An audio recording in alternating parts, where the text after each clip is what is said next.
guys, what's going on? This is kind of a last minute thing. I've had trouble entirely this whole month. It's been ordeals. I'm still shooting on the iPad, which is kind of weird, and then we got that update for iOS 7 and it took a couple of weeks to work out the bugs on that because it kind of messed up my camera settings.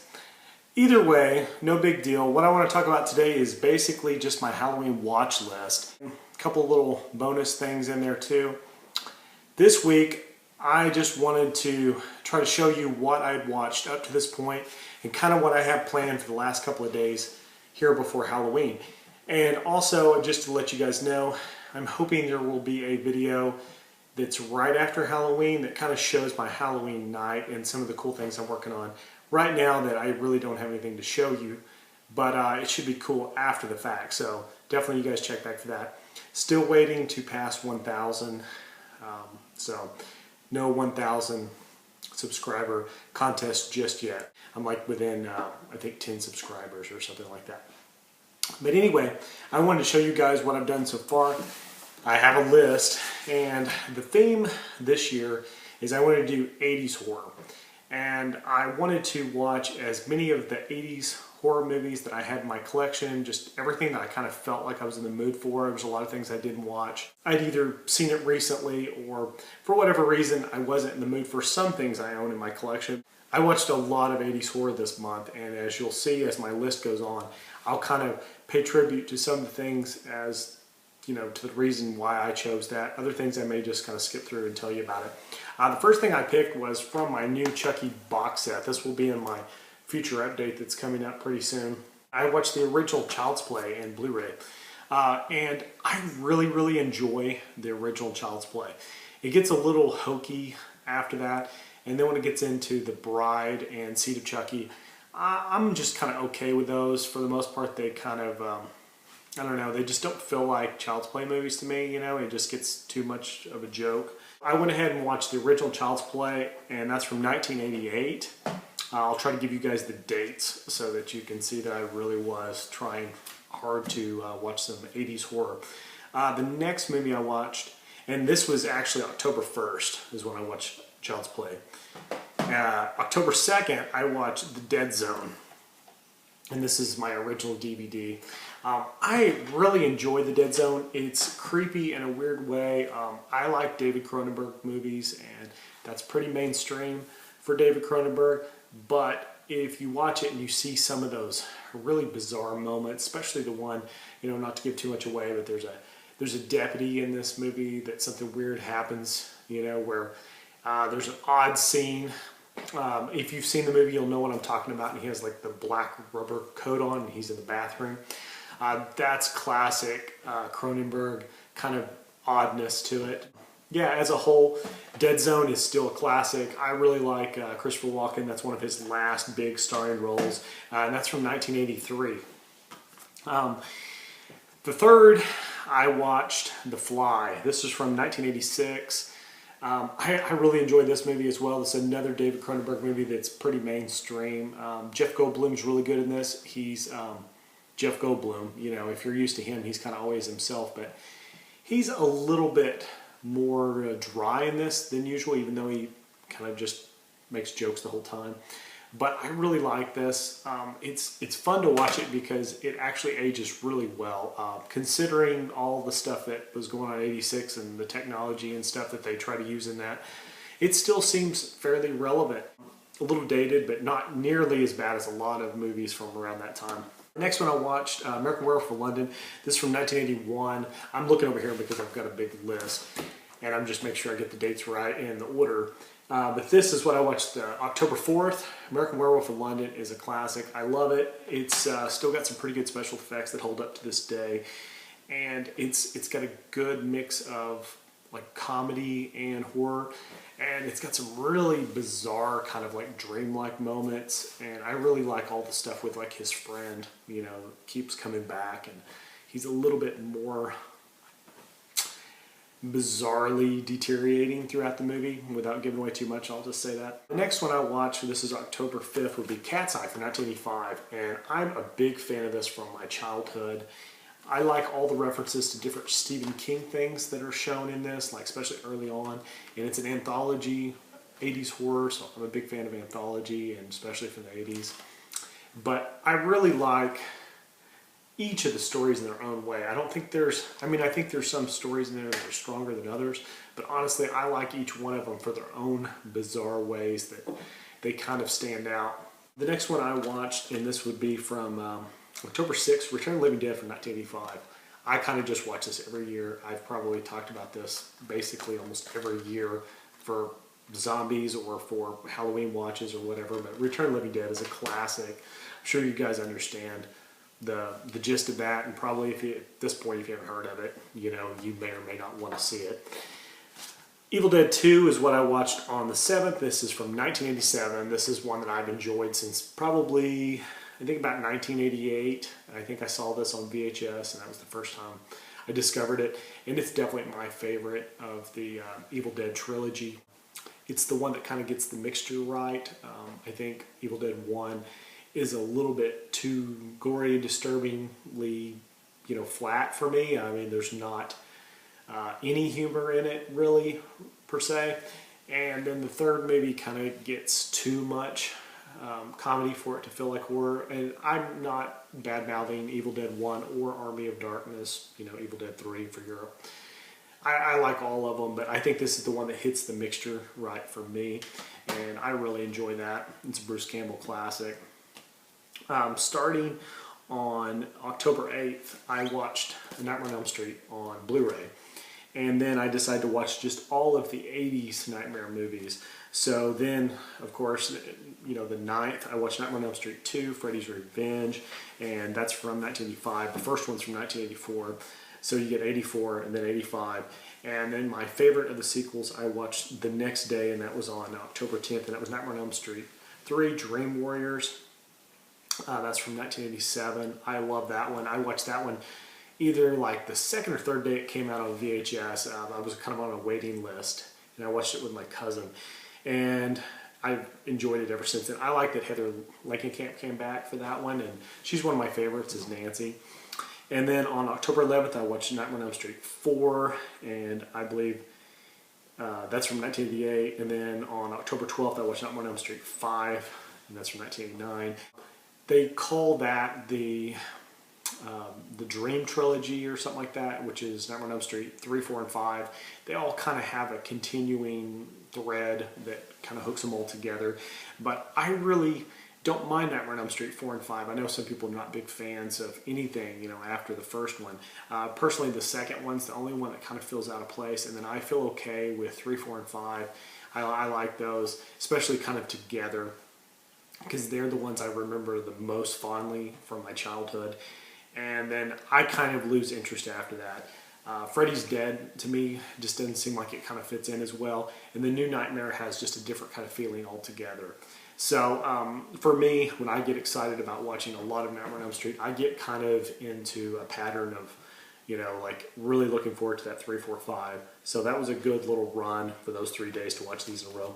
And that's Dream Master, and then Dream Child, I believe, is the 5th one.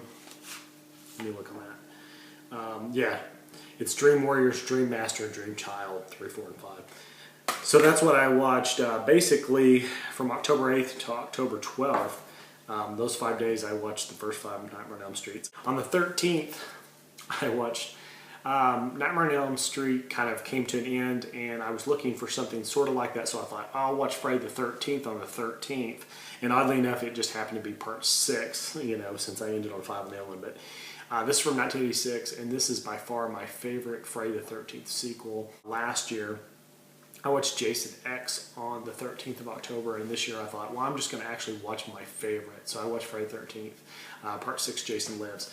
And it's not that that movie's like super great or anything, but I really, really enjoy the beginning of it, and I get really nostalgic for it when I watch it. It reminds me of when I was a kid, renting that on VHS, you know, thinking for sure Jason had died in, you know, part 5, because they basically said this is the last Friday the 13th movie, and then he came back again anyway.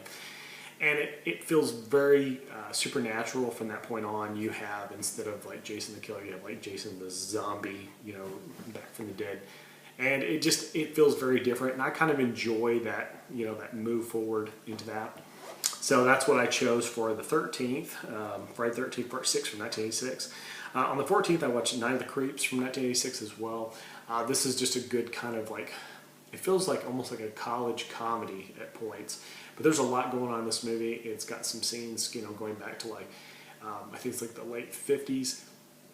And then it comes back to the current times, and it's kind of got like, it's got like zombies. It's got like this alien type creatures. It's got a lot going on. It's really hard to describe. If you haven't seen it, Night of the Creeps is one of those movies that's good for people that like that blend of kind of horror mixed with comedy, you know, things kind of together. And it's not real super scary or anything like that, but it's got its moments, and I enjoy it. The next one I watched was from October 15th, and that's Pet Sematary from 1989. This is one that I remember seeing, and basically it still holds up really well. In fact, it feels pretty scary watching it. It's probably one of the better Stephen King adaptations to film, and I would say that probably it's one of the films that I watched from the beginning. Like, I went and saw it right away, and ever since then, I kind of, ever so many years, I have to go back and watch it again. I really enjoy it. One of my favorite Stephen King movies. The next night, the 16th from 1985, I watched Fright Night. This is a classic that I've watched from about 1986, 1987 on VHS. And I really enjoy that. I don't think it holds up quite as well, but I think it's very interesting for a vampire movie, and it's one of my all-time favorites as far as like, I just like the way that they discover the rules, they set it up. And the next thing I watched here was Netflix watch, so I don't have anything really to hold up here, but it was The Serpent and the Rainbow from 1988. That's a good Wes Craven classic. It feels very realistic when you're watching it. Bill Pullman plays this guy that basically he goes to investigate something he doesn't really believe in, but he's going to get paid to do it. And then he discovers all too real that this is not a joke. This is not just some kind of gimmick. This kind of stuff really happens, and it's going to happen way too close to home. And the way it's handled makes that feel like that's how it would feel if you went there just in the real world, you know, not expecting it to be real, and then it kind of just unfolds. So that's a really good one. If you've never seen Serpent and the Rainbow, I watched that on the 17th. It's from 1988. The next movie I watched was from the 18th. That's Poltergeist from 1982. Classic. Not much I can say about Poltergeist. You guys probably have seen it. I think they're going to remake it maybe next year. I saw that on IMDb. I don't know how I feel about that, but this is a great... it feels like a Steven Spielberg movie because he produced it, and it's got those moments, but Tobe Hooper was the one that actually directed it, and it's got a lot of interesting facts that kind of go along with it. If you ever look that up on like Wikipedia or something like that, you can look into the curse of Poltergeist and a lot of things that happened to the people that were in the movies. But that's the first one, and that's from 1982. On the 19th, I watched Silver Bullet, which I hadn't seen in a while, and I was really looking forward to it. This is from 1985. It's another good Stephen King adaptation. The book on this kind of feels like a graphic novel. I remember the book, and I used to have it a long time ago, and it was kind of like a large paperback, and it had drawings every once in a while. And it's called, I think, Cycle of the Wolf or something like that. But it's a really interesting story, and it's very 80s. And it's got Corey Haim in it, and he plays this kid in this wheelchair, but he gets like this juiced up wheelchair that's like a motorcycle sort of, and his uncle Gary Busey does it for him, and it's really kind of fun and kooky, but it's got some good moments too.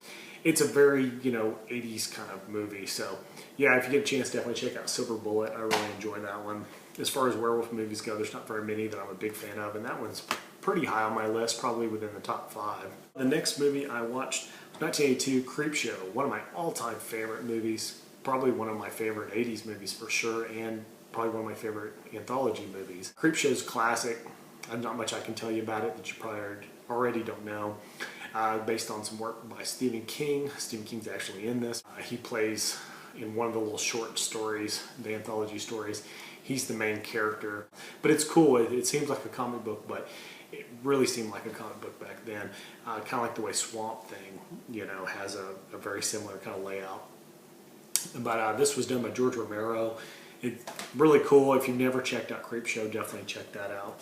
On the 21st, I watched another 80s horror anthology that I really like. That's Twilight Zone the movie. This is from 1983. This was done by a whole bunch of different writers, did different stories, and kind of came together. And it's kind of infamous because one of the main actors in this movie died making this movie, and it got caught up with a lot of legal trouble. You can just Wikipedia that and look it all up. But this has a lot of really interesting stories in it and some great performances from some very well-known actors that were kind of, you know, at their prime there in the 80s. If you never checked it out, Twilight Zone the movie is a classic. You don't have to really be a fan of Twilight Zone, but if you are, it kind of helps. The next one I watched is Halloween 3 Season of the Witch. I watched this on October 22nd, and this is from 1982. The reason I just ended up watching this randomly this night is my girlfriend and I were working on stuff around the house, and it came on television. It was really early on, and she had said that she didn't think she'd ever seen this movie, especially not beginning to end. I got kind of excited, and I didn't really want to ruin it by watching, you know, the edited version on television, especially like 10-15 minutes in. So I immediately like turned the television, you know, over to Blu-ray, went and got this and put it in. If you've never checked out Halloween 3, I really enjoy it. It has a very Halloween kind of feel to it, you know, without being like a slasher. It's got some occult type stuff going on in it. And I know it gets a lot of crap for being a Halloween movie without Michael Myers. I've actually always enjoyed it. I just kind of consider it something different. You know what I mean? Like I just like split my mind and say, here's the Michael Myers Halloweens, and then here's this Season of the Witch.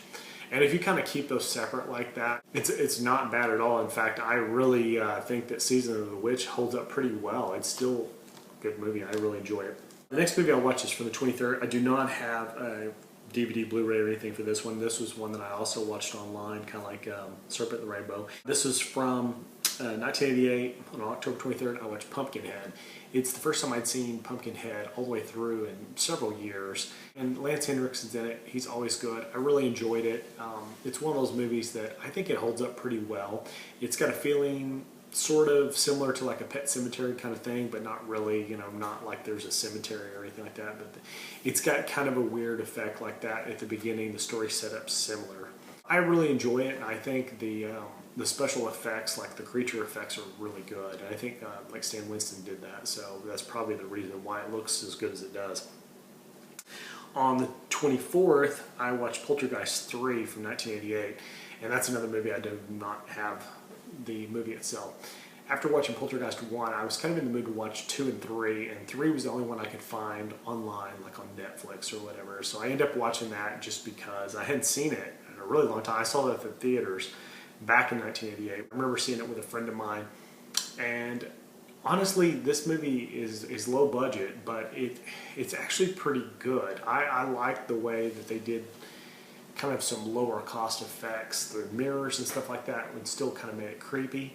But yeah, if you've never checked it out, and if you're a fan of Poltergeist 1, Poltergeist 2 and 3 are definitely not as good. They don't really even have the same kind of feel. But having the little girl come back, I think her name is like Heather O'Rourke or whatever, having her come back in each of those really pays off. And then in the third one, I actually surprisingly really enjoyed it. So I'm kind of excited, hoping one of these days I'm going to see Poltergeist 2 if I run across it. On the 25th, I watched The Shining from 1980.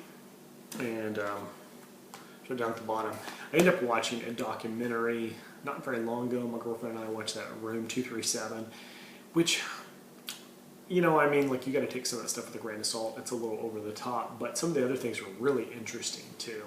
I drew attention to a lot of parts of the movie that I never really quite noticed. I guess I was in depth watching the characters or the story, and I really wasn't watching the background and the peripheral things that were oddly changed around. And Stanley Kubrick is one of those people that he's known for how meticulously he constructs his movies.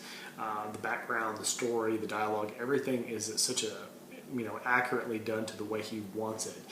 And when you see a lot of these weird things in the movie, you know that he had to be aware of it. So then it makes you wonder why he did it. And some of it, you know, they could only guess what it was, and I'm sure a lot of their suggestions are not very good.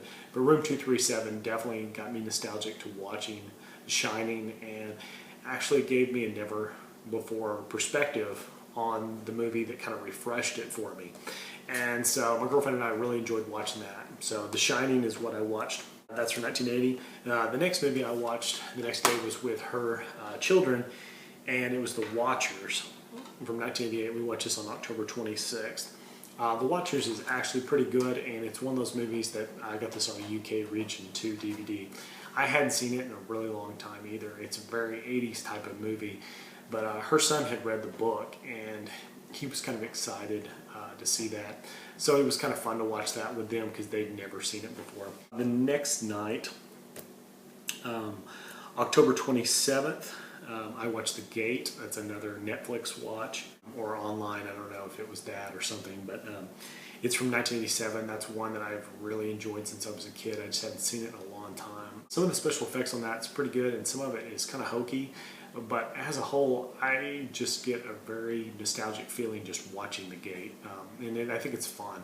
I don't know if I've ever seen, I think there's a Gate too, but I don't think I've ever seen that, and I need to try to track that down one of these days, if that actually exists. It just seems like in my memory it does. So that's why I watched the 27th. As the time I'm making this, it is currently the 28th, so I plan on watching Creepshow 2 tonight. I'm kind of looking forward to that. I really enjoyed Creepshow 2. When I was a kid, my friends were all big fans of Creepshow, the first one, my cousins, everybody I knew.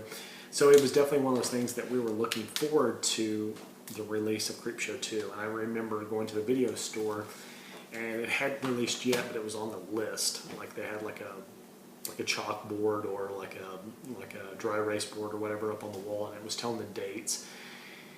And it was like a month or two into the future, and we were still so excited. I remember we went and got on a waiting list to rent that movie as soon as possible, and I just kind of get nostalgic thinking about Creepshow 2. That's a great one that my friend Greg, that you've seen on this channel if you've watched it for a while, he and I watched it one of the very first days that it came out on VHS, and over the course of that weekend we rented on like a Friday, and between Friday night and like Saturday, we had to watch that like 4 or 5 times, Creepshow 2, and to this day we still quote it a lot. Creepshow 2 is a classic. For tomorrow, I've planned on watching, for the 29th, Swamp Thing. This is something that my girlfriend's son, he's a big fan of Swamp Thing, like just the idea of Swamp Thing. He thinks he's really cool. He's read some of the comics and stuff, but he's never seen the movie. He's seen some of the television show that was shot, like back in the, I think it was like early 90s or something like that. It's real kind of cheesy. I think it's late 80s or early 90s, but he's never seen the movie. And when I was a kid, that was a big movie. It just kind of, it came on cable during a time when I guess I'd never seen anything like that before, and once I watched it, I saw it a lot because it was on cable a lot for like several months, and it kind of just left a big impression on me. So I get nostalgic for Swamp Thing from time to time, and I'm just looking forward to seeing it with somebody that's never seen it before. I don't think my girlfriend or either of her children had seen that, so to watch this tomorrow with all of them sounds really fun. For the 30th, I'm planning on watching The Thing from 1982, one of my all-time favorite 80s horror movies. It also kind of feels like a Christmas movie. Stick with me on this, but it's in the snow, and around here, Halloween's not really that cold, so it's kind of a movie I like to watch when it gets really cold, like when you're stuck in the house, like when the weather gets really bad, like December, January, stuff like that. And it just kind of helps it seem creepier, when you're kind of trapped indoors like it is on The Thing. So that's what I'm planning on watching from 1982, and this was from 1981 if I didn't mention that. From 1982 to on the 30th, I'm planning on watching The Thing. And then for Halloween itself, for my 80s horror watch list, what I planned on watching was something that, I was trying to think of something that feels very Halloween to me personally, that came from the 80s. And the thing I kept going back to was the movie Halloween, because even though it's a 70s movie, I watched it a lot during the 80s, and it was probably one of the first movies that really profoundly scared me in the early 80s. And it felt so much like Halloween that it back during that time, it was really scary on Halloween because it just seemed like the opportunity for something like that to happen occurred only on Halloween, so like having it be Halloween opened a window to something like that being more real. But I got this not too long ago, the 35th anniversary, and I had been reading that the TV version footage was in here. And I got kind of excited, and then I realized after I got it that the TV footage is just a special feature in standard definition. It's not actually put into the movie. I kind of thought, well, that's what I'm going to watch for my 80s horror watch list. And so I pulled my DVDs out, my old vintage DVDs from the 90s. And it's the television version is in the back, and that aired in 1981, and that's kind of the way I remember Halloween. I really only watched Halloween on television in the 80s, and then I finally got to see it on VHS about 1985, something like that, and that was the first time I'd ever seen it unedited, and it was equally scary. You know, the television version cuts some stuff out, but that's kind of how I remember it, is they used to play the movie Halloween on television, usually like Halloween night, which was always scary because I remember like coming home from trick-or-treating and hearing that music on television. And back then you'd only have like 5 or 6 channels. So it was like kind of odd because if you were too scared to watch it, you really couldn't avoid it. Just like skipping through the channels, chances are you're going to hear that music. And I kind of have a memory of that. And it took me a couple years to get brave enough to really watch that. It was probably about 1982 or 1983. The first time I even watched part of it, and it still really scared me very bad. But yeah, so for Halloween, I'm going to watch the television version of Halloween from 1981, I believe. That's something that definitely feels very 80s to me and feels very Halloween. So that's my list, my watch list, and I've got a humorous thing. But I also want to show you a few things I've been watching in the meantime. I'll skip through these really close. I have already watched VHS 2. This will be my next update. That was, to me, better than the first VHS, and I really enjoyed it. Room 237, as I mentioned before, a documentary about kind of like the conspiracy feeling of what some of the meaning is behind, you know, Stanley Kubrick's version of The Shining. World War Z, this is another one that'll be in an update. I watched this not too long ago. The Purge, enjoyed this a lot. I watched this probably about a week or two ago. That was one that I was really looking forward to. I watched Beetlejuice, which I hadn't seen in a while. That was a fun one. So these are all movies I've watched kind of around the 80s horror watch list. Actually, last night I watched the original Paranormal Activity, which I hadn't seen in a while, and I really enjoyed that. 1408, this is a movie that I watched I hadn't seen in several years, and I really enjoyed that. That's a good Stephen King movie too. Insidious, of course. I watched Insidious 2 about a month ago or whatever, and I was just kind of in the mood to watch Insidious again, so my girlfriend and I, we watched that. Kind of after that's when it started really, you know, getting into the Halloween mood, so of course we watched Grave Encounters 1 and 2. This will be in an update. These were on sale at Walmart for like $8-9, something like that, so that's coming up in, you know, an update. Same way with this. This is something my girlfriend hadn't seen, so I'm planning on trying to work this in the next few days. And my girlfriend hadn't seen The Grudge, which I still think holds up pretty well. I think that's a really creepy movie, so we're going to try to watch that. Her children and I watched this.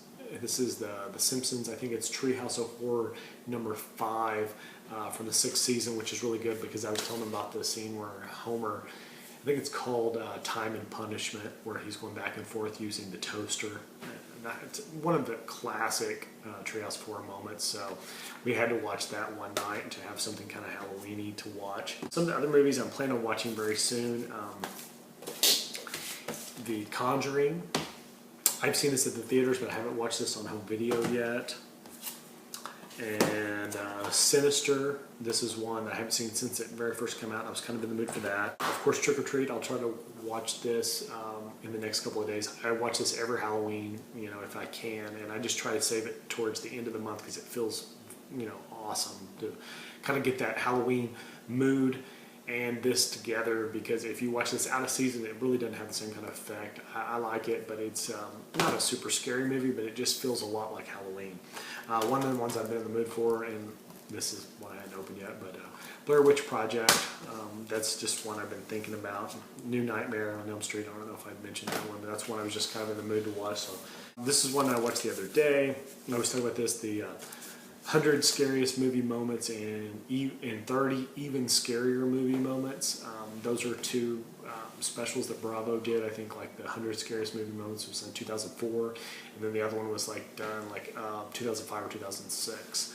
And I really enjoyed that. That was something that I had on my DVR, and I finally, moved it off before my DVR went out. So that's it for now. I hope to see you guys again in a few days when I can show you. If everything works out correctly, you will get to see our costumes. We're doing homemade costumes for myself, my girlfriend, and her children. I don't know how much of that I can show, but I would really like for you guys to see our costumes. All we're doing is going over to my grandparents' house to help hand out candy. They live in a neighborhood where there's a lot of trick-or-treaters, unlike where I live. There's not a whole lot. So the children this year have opted not to trick-or-treat themselves because they're just getting to the age where they're not really, into trick-or-treating anymore, but it was kind of seemed like a fun thing to dress up and hand out candy. And I was like, okay, we'll go all out then if you want to. We'll get dressed up. So hopefully I'll get you some footage of that. At least you guys could see what our costumes look like, what we were going as.